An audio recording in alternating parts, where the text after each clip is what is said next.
চট্টগ্রাম 10 আসনের সংসদ সদস্য পদপ্রার্থী ও সাবেক কাউন্সিলর অধ্যক্ষ শামসুজ্জামান হেলালি হইয়ে নির্বাচিত হইলে তার প্রথম হাসবু বেকারত্ব দূর করা। তিনি আরো হইয়ে আই চাই এই আসনের হনমানুষ বেকার নহতাহে। আগামী নতুন বাংলাদেশ গড়ি তুলিবেলে দাঁড়িপাল্লার বিকল্প নাই। জনগণ ন্যায় ও ইনসাফ ভিত্তিক সমাজ ব্যবস্থা চাই। আর ওই আকাঙ্ক্ষা পূরণ করতে হইলে দাঁড়িপাল্লার প্রতীকর জয় গরম পড়িব।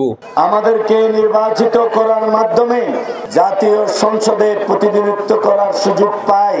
সর্বপ্রথম আমার দায়িত্ব হবে বেকার মুক্ত একটি চট্টগ্রাম 10 আসন। আপনাদের ছেলেরা, আপনাদের মেয়েরা, আপনাদের যুবক যুবতীরা, অনেক মানুষ বেকারত্ব মানুষদেরকে ধ্বংসের দিকে নিয়ে যায়। এজন্য আমি সবার আগে আমার পদক্ষেপ হবে ইনশাআল্লাহ আপনাদেরকে সাথে নিয়ে বেকার মুক্ত একটি চট্টগ্রাম 10 আসন গঠন করব ইনশাআল্লাহ। শনিবার সেপ্টেম্বর 14 তারিখ রাতে 10টার দিকে নগরীর সুলভবর এলাকায় ডেকোরেশন গলির আয়োজিত এক উঠান বৈঠকত প্রধান অতিথির বক্তব্যে এসব কথা হয় তিনি। বৈঠকের সভাপতিত্ব করছে কাতালগঞ্জ ওয়ার্ড জামাতের সভাপতি নুরুল ইসলাম। ডাকসু থেকে শুরু হয়েছে, ঢাকা বিশ্ববিদ্যালয় থেকে শুরু হয়নি, জাহাঙ্গীরনগর বিশ্ববিদ্যালয় থেকে শুরু হয়েছে। এই বিজয় কেউ ঠেকাতে পারবে না। আমরা সন্ত্রাসীর বিরুদ্ধে, সাদাবাজদের বিরুদ্ধে, নারীদেরকে অপহরণকারীদের বিরুদ্ধে। তখন কমপ্লিট হয় নাই, তখন হেলাল ভাই এসে দেখছে সবাইকে, সবাই কি অবস্থা, এখানে আগুন লাগছিল। কিন্তু 1 মাসের মতো 2টা কোরআনি পুড়ে গেছে।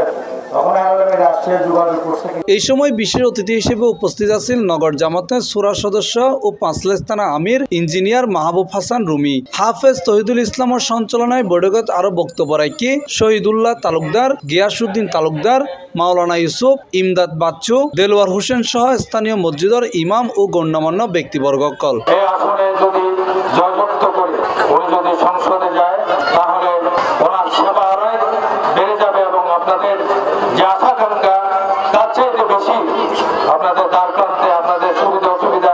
বৈঠকত স্থানীয় বিভিন্ন শ্রেণী পেশার মানুষ অংশ নিয়ে এবং তারা ন্যায়ভিত্তিক সমাজ প্রতিষ্ঠার অঙ্গীকার ব্যক্ত করছে। আমাদের ভোট হারালেদেরকে দেব ইনশাআল্লাহ, আলহামদুলিল্লাহ আমি হারালেদেরকে ভোট দেব।